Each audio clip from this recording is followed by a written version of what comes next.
落ちた強豪飛べないカラス What's up YouTube, it's Blackwings here, and in today's video we're gonna have a look at the Chaos Allure Queen engine, how you can use it the best in Blackwings. I'm gonna show you a couple of combos, and after that I'm gonna tell you my thoughts also about the engine.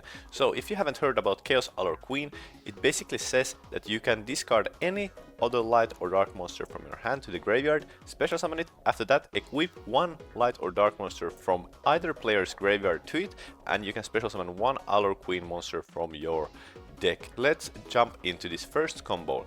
And what is obviously nice about this, that you can go really easily with this, the Ultimate Falcon, or Arsenal Falcon I mean, without using a normal summon. So here we just equipped Vata, and this is also great because now you can see that Chaos Allure Queen's name becomes Vata. So if you would have any other Blackwings here, you could actually special summon them, because you basically control a Blackwing Vata. So yeah, that's cool. So here we special summon the Allure Queen level 7, and this is kind of a brick in the deck. You don't want to draw this into your hand, because otherwise you could not do this, because yeah, you can send one card from the hand to a graveyard to special summon Chaos Allure Queen, so you could basically send the Allure Queen level 7 to the graveyard, but then you cannot special summon it. So that is already one thing that is kind of not so nice about this, but anyways, let's go forward. So here we can go for Arsenal Falcon, special summoning obviously Cerberus here, going for Wystrix. Wystrix can special summon Chris here. Then we can activate Cerberus effect, bouncing it back to hand. Also here, if you know your opponent doesn't have a Nibiru, you could have already searched a Sadri, for example, here, and after that normal summon the Sadri and play Sadri's effect. So basically this is an excellent way for you also to access your Blackwing engine if you want to. And yeah, you haven't normal summoned it here like anything yet, so keep that in mind as well. Anyways, here we took the Chris, we're special summoning it. After that we're going for Forstrix. Playing effect, getting Strangle Lanius to your hand, activating Wystrix, basically setting the rank up card, going to special summon the Strangle Lanius. After that we're gonna go for Darkness Metal Dragon Dark Steel, activating effect, special summoning the Arsenal Falcon, and then we can go to the end phase. And here, by saying to our opponent that okay, we want to go to the end phase, he has to play Nibiru. And keep in mind, you haven't normal summoned yet, so if your opponent decides to play Nibiru at the end of main phase 1, you can still normal summon and go for your combos, and if they do not play, then you have obviously a King Kaliuga on your opponent's turn just by this, without using a normal summon, which is obviously super great. This way we don't have to play the Skip Force, and we can still end up on King Kaliuga. So let's jump into the next replay. So as you just saw, basically just by adding the Chaos Allure Queens into your deck, 3 copies of that card and 1 Allure Queen, you can end up on King Kaliuga without using your normal summon, which is great. I also started thinking consistency wise, how consistent is this engine? Because basically I dropped the small worlds and the bridge for this, and then I started thinking, okay, Chaos Allure Queen works with every light and dark monster you play. Small world on the other hand works with every monster you play, because you can bridge through your Ash Blossoms, Fuvalos, Drown Lockbird, or other hand trap, basically through Garbage Lord into your starter 1-card Kaliuga combo, which is great. So we have to find another way to justify playing the Chaos Allure Queens. Already you could make the argument that hey, Chaos Allure Queens plays through Drown Lockbird, which is super nice, and that is true, but however, it doesn't bring up the consistency of the deck. It basically takes it a little bit more down, because the Chaos Allure Queen works with less cards in the deck than Smallwood, for example. And then if we start to look into other cards in the deck that you could drop to play 40 cards, then it becomes really hard. So basically, if you just want to play 40 with the Chaos Allure Queens, I wouldn't recommend it. But then again, there's other cards built around this engine, which is great. So the Chaos Allure Queen basically has an Allure Dance spell card, which says when this card is activated, you can add 1 Allure Queen monster or 1 Allure Palace from your deck to your hand. Each Allure monster you control gains attack equal to the attack of the monster equipped to it by its own effect. You can send 1 other spell or trap card from your you control to the graveyard, special summon as many Allure Queen monsters with different names as possible from your graveyard, and you can only use this effect of Allure Dance once per turn, and you can only activate 1 Allure Dance per turn.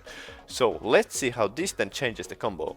And obviously by playing this we get a lot more consistency, and now the thing is that actually by playing the Allure Palace, this card can send any card from your hand to the graveyard. So now it becomes already kind of as consistent as playing a small world, because now you can basically just get rid of your ashes or anything Fuvaloses as you can with small world and getting access to your Chaos Allure Queen engine. And this way you can send them to the graveyard and then go for the exact same kind of combo you just earlier had. So now we have the Chaos Allure Queen and the Allure Queen level 7, and now you can see we're gonna go for Arsenal Falcon here, Sephiroth, and now it's in a nutshell basically exactly the same combo as I just had. Here we can actually also just summon Shaman from the deck, because we can just bounce the Allure Dance back to the hand. Otherwise we could also just special summon Kreese and get it back to the hand. Here getting Strangulanius, getting the rank up card set, special summoning Strangulanius here, and special summoning the Arsenal Falcon back with the rank up magic launch set. And we haven't used our normal summon, which is great again. Alright, so as you just saw, basically by adding the Allure Dance to your deck, you can basically turn the Allure Queen engine into a small worldish engine, where by the effect of Allure Palace you can get rid of any card, for example Ash Blossoms, that you could get rid of with small world, and by doing this you can basically bring up the consistency of the deck. So that's great. However, as you just saw, these combos were all made without Zonda, Kunai and Rank Up Magic Skip Force. And what does this mean? Obviously it means that it would be super great to get rid of those 3 cards from the deck altogether, because they are basically cards that you do not want to see. On the other hand, you could argument also that now with more cards that sends cards to the graveyard, Zonda becomes less of a brick, which is true. It's completely true, but then again, you would definitely do not want to draw into those cards anyways.